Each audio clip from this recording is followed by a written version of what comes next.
Y bien, un sector de conflicto entre el gobierno y el sector privado ha sido precisamente el sector pesca, como sabemos perfectamente. Pero el día lunes hubo un foro muy interesante sobre estos aspectos de la regulación pesquera. Hubo una propuesta de Carlos Paredes y Úrsula Letona, a quien tenemos acá. Estuvo en la mesa Mariano Gutiérrez, que también está acá. Buenas noches, ¿qué tal? ¿Cómo les va?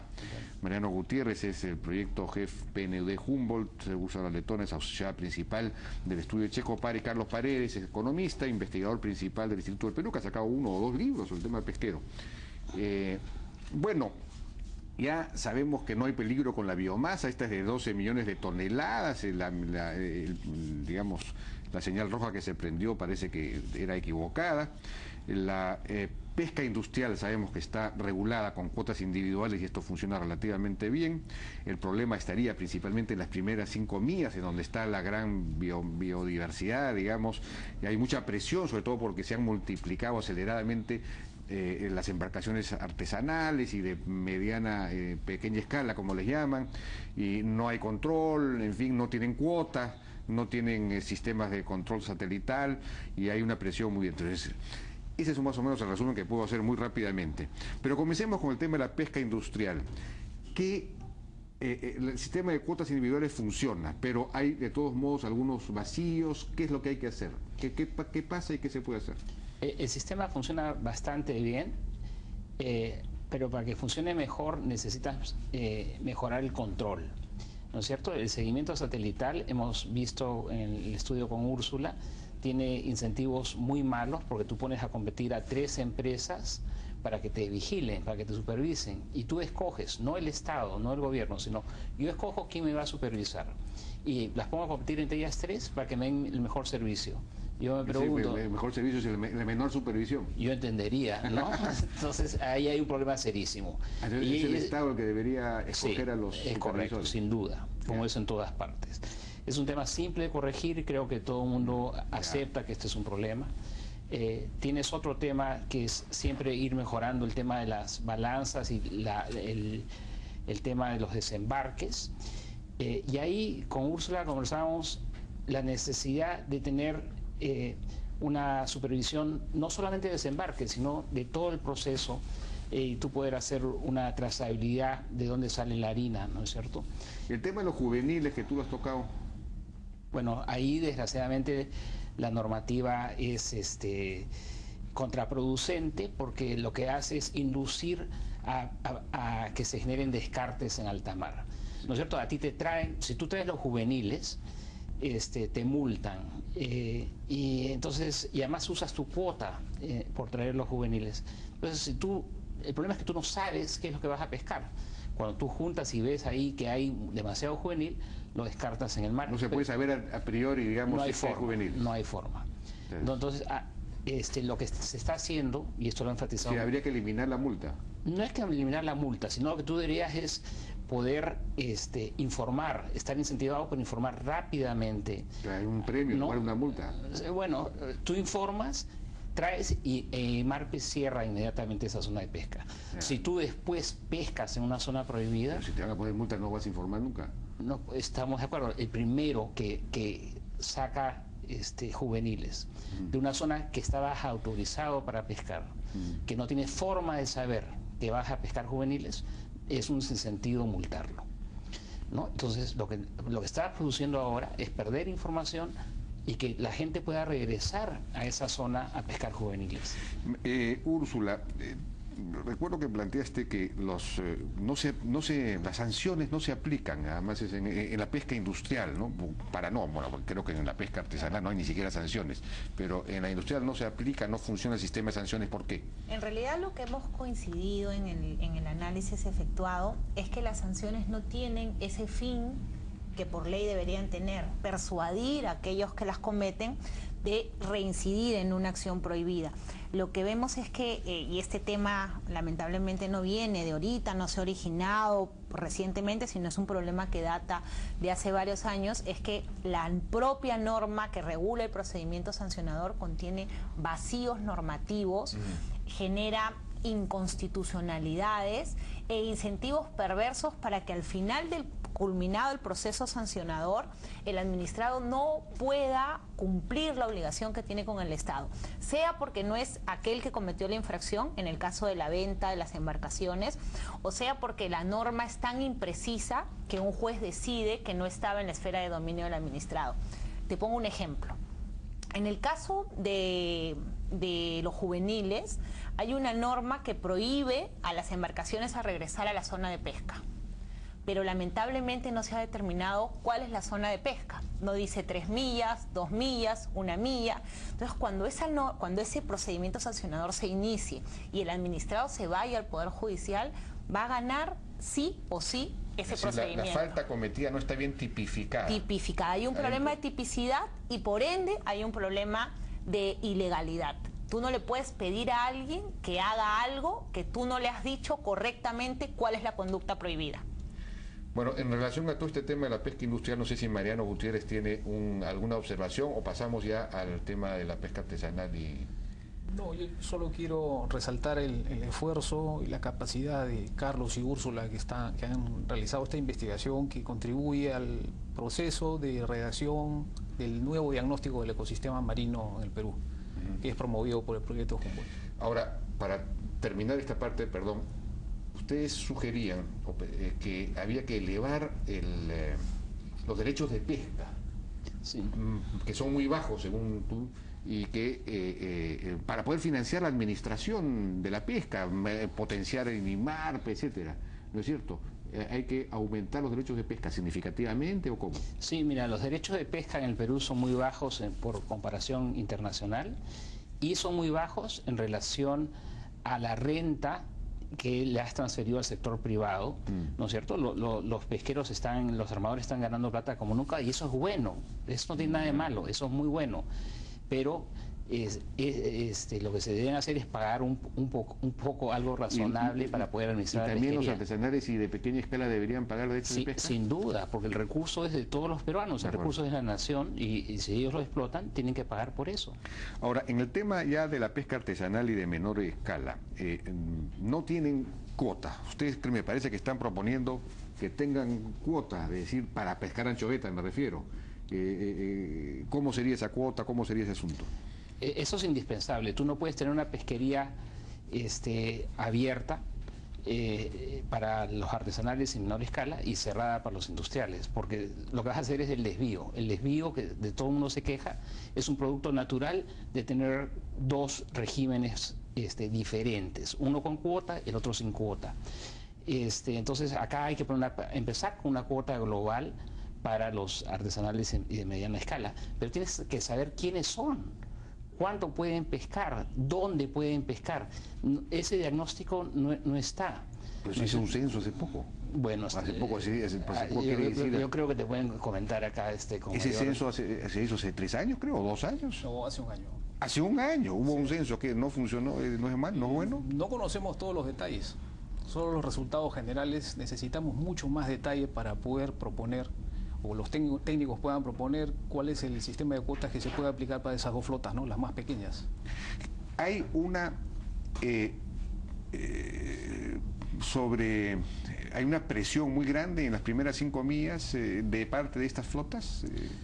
Ese es el problema, no tenemos datos precisos, suponemos que son muchos, pero ¿cuántos muchos? Necesitamos saber cuántos son para poder diseñar un esquema, un ordenamiento consistente con los objetivos de que lo que se pesca dentro de las 5 millas sea para consumo humano, porque esta zona es rica en biodiversidad, es la que tiene la mayor cantidad de juveniles, entonces poder pescar en esa región es un privilegio, pero a cambio de generar un valor agregado. Pero hay, por ejemplo, sabemos que hay la biomasa de anchoveta es más relativamente grande en este momento, pero hay otras especies que están sufriendo, no sé, pues lenguados, o sea, todo el mundo dice que no hay lenguados, que no hay un montón de cosas. Es decir, las demás especies que se consumen en los restaurantes, ¿hay escasez de ellas?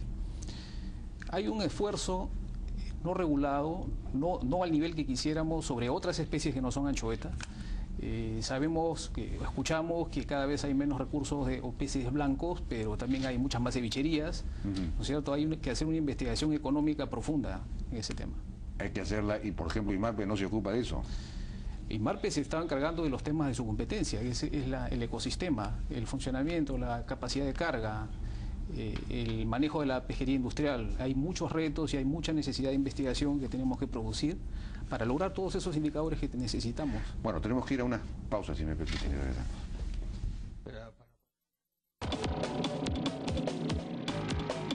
Seguimos conversando con nuestros invitados sobre el tema de la regulación pesquera.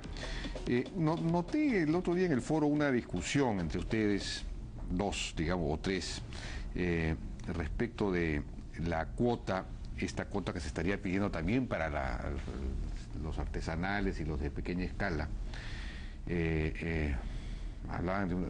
Ponías una cuota global, pero tú decías que no debía distinguirse regímenes, en el sentido de que los artesanales y los de pequeña escala deberían poder pescar anchoveta para todo, también para consumo, digamos, indirecto, para hacer harina. No distinguir, lo que importa es la cuota. ¿Es así? Sí, lo que yo pienso, y hemos tenido chance de discrepar con Mariano, respetuosamente, es que tú administras una pesquería, la anchoveta, en función de las características de esa biomasa. ¿Dónde está? Entonces tú dices, ¿cuánto hay que pescar? ¿Cómo hay que pescar? ¿Con qué aparejos? ¿Dónde hay que pescar? ¿Y cuándo hay que pescar? ¿No es cierto? En función de las necesidades biológicas de esa biomasa. No en función de lo que yo voy a hacer en tierra con el producto. Si yo quiero hacer en tierra productos salados, si quiero hacer harina, si quiero hacer aceite, esa es mi decisión como empresario. ¿Por qué le prohíbo yo al más chiquito, al más pobre, de que pueda hacer buen dinero con su trabajo? Arriesga todos los días su vida en el mar. ¿Por qué le digo tú no? Solamente los grandes. Lo importante es la cuota, es decir, que no se pase de cierto nivel. Y no solamente la cuota, sino dónde, cuándo. Las 5 millas, eso es clarísimo. Ahí no entran los grandes, no entras con ciertos aparejos, ¿no es cierto? Eso hay que respetarlo, porque son condiciones de pesca que no tienen nada que ver con a qué destino yo mi producto, y sobre todo a qué digo yo que lo voy a destinar. Porque ahora en general está prohibida la pesca para hacer harina de pescado, la pesca de anchoveta para harina de pescado dentro de las 5 millas, ¿no es cierto? Pero ahí hay un tema. Ahí hay un tema y hemos sido bien puntuales en el estudio. Este va a ser el paso siguiente. De hecho, la apertura de la captura, sea para consumo humano directo o indirecto, va a terminar siendo una decisión del empresario. Pero para eso, primero necesariamente tenemos que saber cuántos actores económicos tenemos. Ya lo sabemos en la pesca industrial, está debidamente controlada, pero no lo sabemos en el sector de la pesca de menor escala y mucho menos en la artesanal. Cuando ese infinito de embarcaciones puedan ser reguladas, tengan un sistema de control y hay un sistema efectivo de descarga, recién podemos hablar... Y redefinir funciones de los gobiernos regionales, que son los que dan licencia a estos Tiene que haber un reordenamiento necesario de las funciones del gobierno nacional y las interferencias no solamente de los gobiernos regionales. Hemos visto el Poder Judicial entregando nuevas licencias, hemos visto el Poder Legislativo perforando la norma y eso ha generado todos estos problemas que hoy vivimos. Mariano, ¿cuál es su posición sobre esto? Yo discrepo cordialmente de una parte del enfoque. Por supuesto, creo que todos estamos de acuerdo en que tiene que tener una cuota, pero si esa cuota se va a destinar, se va a pescar dentro de las 5 millas, tiene que ser solo y única y exclusivamente para consumo humano, porque impulsa toda una cadena de valor, impulsa los empleos numerosos que esto genera, le dan un valor a un uso exclusivo que es el que se le debería dar. Si alguien quiere usar su cuota para pescar, para harina, que la pesque fuera de la zona protegida. Pero ¿por qué? ¿Qué tiene que ver esto con la protección? Digamos, claro, las 5 millas en teoría es una zona... ¿Cuál es la racionalidad de las 5 millas? Es una zona de protección de la biodiversidad, digamos, de la reproducción de las especies. Exacto, es la zona que tiene la más alta biodiversidad, donde hay la mayor cantidad de juveniles, donde existe la mayor diversidad de especies y donde es más fácil pescar. Pero entonces, si tienen una cuota, tienen un límite, los pequeños y medianos, digamos, dentro de las 5 millas, ¿qué importa que vaya para harina o para o para consumo humano. Esa es la razón de la discrepancia. Si se va a pescar dentro de las 5 millas, tiene que ser para consumo humano por la cantidad de empleos que genera, por la nutrición, los problemas de nutrición que tenemos que pueden ser resueltos dedicando la pesca de consumo en las 5 millas a ese propósito y no para la harina. Siempre se hará harina de los residuos, pero yo hablo de la prioridad que debe recibir la zona de 5 millas. Bueno, yo creo que el camino al infierno está lleno de buenas intenciones. El problema es que hay un enorme desvío de lo que se produce en las 5 millas. No estamos hablando de algo que podría pasar. Ya se pesca para hacer harina dentro de las primeras 5 millas, sin ningún control, sin ninguna cuota. Entonces, yo creo que y es un tema de enfoque económico. ¿Quién tiene la decisión de qué hacer con su producto, con producto de su esfuerzo y de su riesgo? Yo creo que es el empresario, no es un burócrata. Pero coincidimos, y quiero esta noche enfatizar más con las coincidencias. ¿Qué? De la discrepancia sale la verdad. Sí, está bien, no, pero las coincidencias es que esas 5 millas hay que cuidarlas, que la biodiversidad hay que cuidarla, ¿no es cierto? Y eso es el énfasis. Pero creo que ha sido un avance este estudio y ojalá pues que las diversas partes involucradas, el gobierno, los empresarios, tanto pequeños como grandes, dialoguen un poco más, ¿no? Que eso es lo que está faltando. También se ha planteado que estas embarcaciones pequeñas tengan sistemas de frío, precisamente para poder pescar. Estaba diciendo lo que decía Mariano. Sí. Si vas a pescar para el consumo humano directo, ten las condiciones apropiadas para que esa pesca llegue al consumo humano directo. Si hablamos de bodegas no insuladas, sin cajas de hielo, esa pesca necesariamente va a ir a harina. Entonces, para hacer pesca de consumo humano directo, tienes que acondicionar tu bodega. Sin eso, es imposible. Eso sumado a una cadena de frío en tierra. Y también hay un problema de congestión. En ciertos puertos hay demasiadas embarcaciones, se concede zarpe a estas naves sin llevar un pedido de la planta para que eso sea la llave para priorizar los zarpes y los arribos y evitar que este pescado se malogre. Pero hay que innovar varias cosas ahí. Por último, rápidamente, sistemas de control. ¿Es posible poner sistemas de control satelital, por ejemplo, en todos, incluso los botecitos? Sí, claro. Hay sistemas no satelitales, hay sistemas no satelitales, hay sistemas de caja negra que no necesitan transmitir nada, sino que registran la posición del barco donde esté y cuando llega a puerto un inspector puede sacar todos esos datos. Hay sistemas por celular. El costo es muy bajo, ha bajado enormemente. Tú estás hablando de $100 mensuales y lo que produce esto es mucho más. Muy bien, yo les agradezco, ya nos ha ganado el tiempo, desgraciadamente es un tema muy rico, muy interesante, que el Ministerio debería tomar nota de estos especialistas, estas personas que están planteando cambios interesantes y necesarios a la regulación existente ahora, que es un caos y que realmente solo incentiva la sobrepesca, etcétera. Vamos a una pausa y regresamos.